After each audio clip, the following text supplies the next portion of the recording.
दोस्तों ये मेरा मल्टी कलर ग्राफ्टेड हिबिस्कस का प्लांट है जो कि मैंने 6 से 7 महीना पहले से तैयार कर रहा हूँ।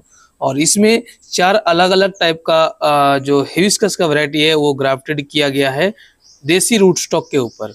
तो अभी इसमें फूल आना चालू हो गया है। किसी में येलो है, किसी में रेड है, किसी में पिंक है और किसी में सफ़ेद है। और जो रूट स्टॉक है वो येलो है। हालांकि रूट स्टॉक से मैंने कोई ग्रोथ नहीं लिया, नहीं तो ये अभी 5 टाइप का फूल यहाँ पे देखने को मिलता है। हिबिस्कस यानी उड़ूल का कलम करना बहुत ही आसान होता है। इसको आप बहुत ही आसानी से कर सकते हैं। इसमें भी grafting, air layering, cleft grafting, सी बार्डिंग भी कर सकते हैं। और भी जो भी टाइप का ग्राफ्टिंग आता है वो आप इसमें प्रैक्टिस कर सकते हैं। आपको सक्सेस मिलेगा ही मिलेगा। हमेशा याद रखिए, जब भी आप ग्राफ्टिंग कर रहे हैं 1-2 ना करें, आप ज़्यादा से ज़्यादा मात्रा में करें। हालांकि इसमें 4 ग्राफ्टिंग किए थे, 4 सक्सेस हो गया है, लेकिन हर बार ऐसा नहीं होता। कई बार क्लाइमेटिक कंडीशन की वजह से भी ग्राफ्टिंग फेल हो जाता है। कई बार सही सायन और सही रूट स्टॉक का कॉम्बिनेशन नहीं रहता, इसीलिए भी फेल हो जाते हैं। कई बार आप सही तरीके से उसका जो कैम्बियम लेयर है उसको जोड़ नहीं पाते, इसके लिए भी फेल हो जाता है।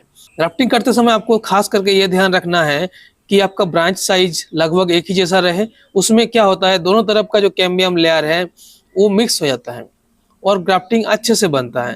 हालांकि आप एक साइड का भी जॉइनिंग करके अच्छा खासा ग्राफ्टिंग कर सकते हैं। जब भी आप ग्राफ्टिंग करें किसी देसी रूट स्टॉक के ऊपर ही करें, क्योंकि देसी रूट स्टॉक का ग्रोथ विगोरियस होता है, उनका जड़ से खाना उठाने का क्षमता भी ज़्यादा होता है। दोस्तों अभी इस प्लांट में हम आपको ग्राफ्टिंग करके दिखाएंगे। ग्राफ्टिंग के लिए हम लोग को 3 चीज़ की ज़रूरत पड़ता है।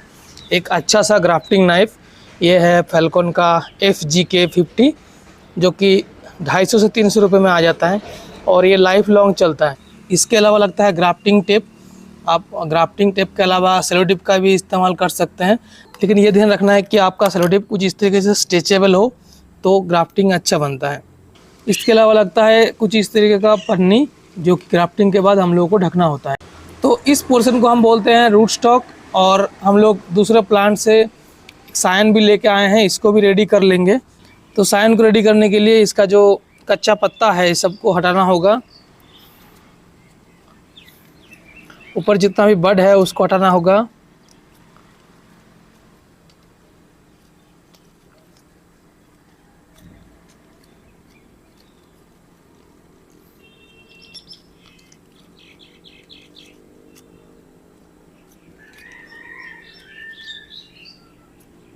तो ये हमारा सायन रेडी हो गया है। कुछ इस तरीके से सायन रेडी करेंगे तो सक्सेस होने का चांस बढ़ जाता है।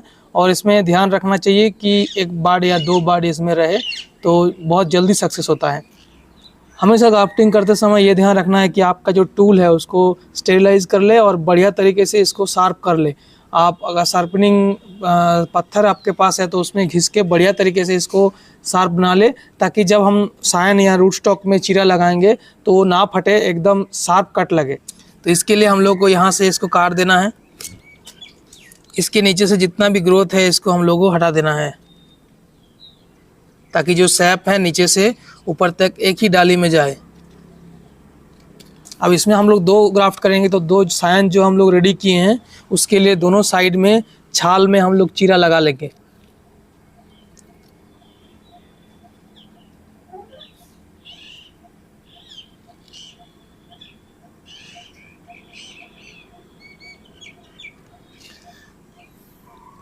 हम लोग इसमें चीरा लगा लिए हैं। अब इसमें चीरा लगाना है। अब इसमें चीरा लगाना है कुछ उसी तरीके से V शेप में। तो आपको कुछ इस तरीके से V शेप में चीरा लगाना है। अब इसमें इसको बिठा देना है। आपको ध्यान बस रखना है कि इसमें जो कैम्बियम लेयर है वो आपस में जुड़ जाए। आपको ध्यान ये रखना है कि कम से कम एक साइड का जो कैम्बियम लेयर है वो टच में रहे।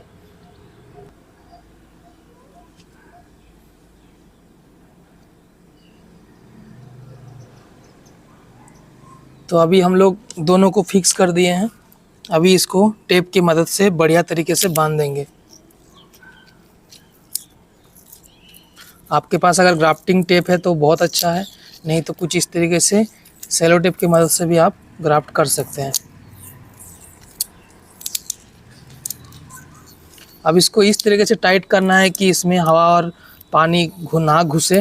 वैसे हम लोग इसके ऊपर प्लास्टिक का कवर देने ही वाले हैं, लेकिन फिर भी ये जो आपको टेप लगाना है, बढ़िया तरीके से टाइट करके लगाना है ताकि ये आपस में अच्छी तरीके से जुड़ जाए।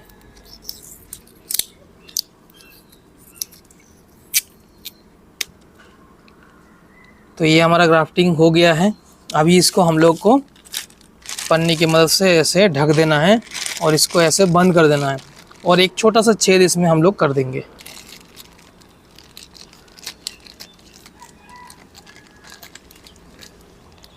इस तरीके से आप 4 नहीं बल्कि बहुत सारा, आप जितना चाहे उतना वैरायटीज का मल्टी ग्राफ्ट एक पौधे में कर सकते हैं। ग्राफ्टिंग करने के बाद उसको सक्सेस करने के लिए कुछ चीज़ों का ध्यान रखना पड़ता है। हालांकि मैंने पहले ही बताया इसका ग्राफ्टिंग बहुत इजी है, लेकिन कुछ कुछ प्रोसेस फॉलो करने से इसका ग्राफ्टिंग पूरी तरीके से सफल हो सकता है। जैसे आप जब ग्राफ्टिंग करें तो ग्राफ्टिंग का जो साइन है वो एकदम ताज़ा होनी चाहिए और ग्राफ्टिंग करने के बाद उस पोर्शन को आपको प्लास्टिक पॉलीथीन से ढक देना है और उसको छाया में रखना है। इस पौधे को तपती धूप में नहीं रखना है। आपको पूरी तरीके से जो सेमी शेड एरिया है जहाँ पे बस सूरज की लाइट आती हो लेकिन डायरेक्ट सूरज की रोशनी नहीं आती, उस जगह में आपको रखना है। आपके घर में कोई पेड़ का नीचे या फिर कोई शेड वाला एरिया है तो वहां पे आप इसको रख सकते हैं। आपको 8 से 10 दिन के भीतर इसका सक्सेस या फिर फेलियर का पता चल जाएगा। जब इसमें नए नए कल्ले आने लगेंगे तब इसमें आपको पता चल जाएगा कि आपका ग्राफ्टिंग सफल होगा कि नहीं होगा। अगर आपको एक सक्सेसफुल मल्टी ग्राफ्टिंग पौधा को चलाना है तो आपको कुछ इस तरीके से इन रूल्स को फॉलो करना होगा। देखिए आपको मैं दिखाता हूँ। ये जो देसी रूट स्टॉक है ये मैंने 1 फीट रखा हूँ। ये जो बड़ा गमला है इसके ऊपर 1 फीट रखा हूँ और इसमें से हम कोई ग्रोथ नहीं ले रहे क्योंकि इसका पौधे का ग्रोथ विगोरियस होता है। अगर ये बढ़ना शुरू कर देगा तो ये ग्राफ्टिंग वाला पोर्शन का ग्रोथ थोड़ा थोड़ा रुक जाएगा। तो कुछ इस तरीके से आप भी मल्टी ग्राफ्ट करके हिबिस्कस का एक बहुत सुंदर पौधा तैयार कर सकते हैं और बहुत अलग अलग जगह में पौधा ना लगाकर आप एक ही गमले में बहुत सारा गुड़हल पा सकते हैं। तो मिलते हैं एक नए वीडियो में एक नए जानकारी के साथ। तब तक के लिए जय हिंद।